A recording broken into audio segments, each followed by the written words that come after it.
Hello students, आज हम लोग देखेंगे डेफिनेशन सीरीज में गामा फंक्शन की डेफिनेशन कि गामा फंक्शन क्या होता है।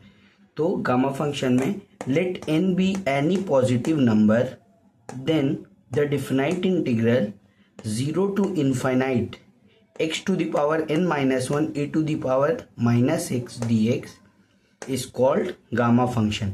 मतलब जो गामा फंक्शन होगा वो किस पैटर्न में होगा, उसकी लिमिट होगी हमेशा 0 to infinite x to the power n minus one e to the power minus x pattern का जो फंक्शन होगा उसको क्या बोलेंगे, gamma function.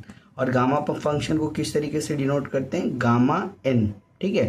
And defined as, gamma function को डिनोट करेंगे gamma n is equal to 0 to infinite x to the power n minus one e to the power minus x d x, ठीक है।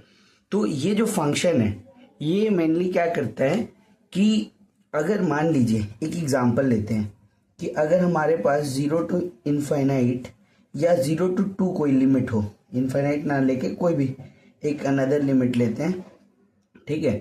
0 to infinite के लिए कोई भी limit, मान लीजिए 1 से 2 लिमिट लेते हैं और अगर x टू द पावर 10 है, ठीक है, और e to the power minus x d x, ठीक है, और इसको हम लोग को इंटीग्रेट करना है तो हम लोग को क्या लगाना पड़ेगा, IBP लगाना पड़ेगा, इंटीग्रल बाय पार्ट लगाना पड़ेगा।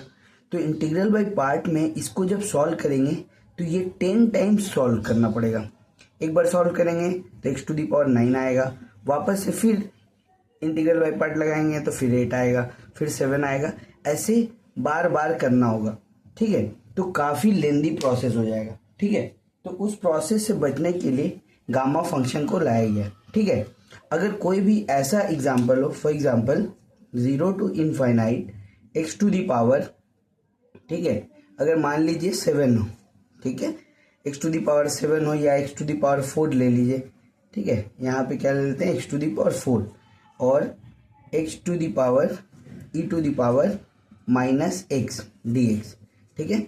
तो इसको हम लोग डायरेक्टली गामा फंक्शन की हेल्प से आसानी से कर सकते हैं क्योंकि ये इसी पैटर्न में कंपेयर करेंगे तो देखिए x to the power n minus one किससे कंपेयर हो जाएगा, एक्स टू दी पावर 4 से। मतलब n माइनस वन का वैल्यू क्या हो जाएगा, 4। यहाँ से n का वैल्यू निकल जाएगा 4 प्लस 1 5, इधर आ जाएगा 1 तो 5 हो जाएगा। मतलब हम लोग को n का वैल्यू पता चल गया।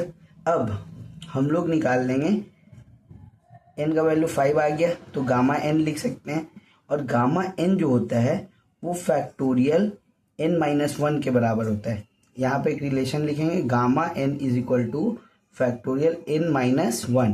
तो ये 5 माइनस वन क्या हो जाएगा, फिर से 4।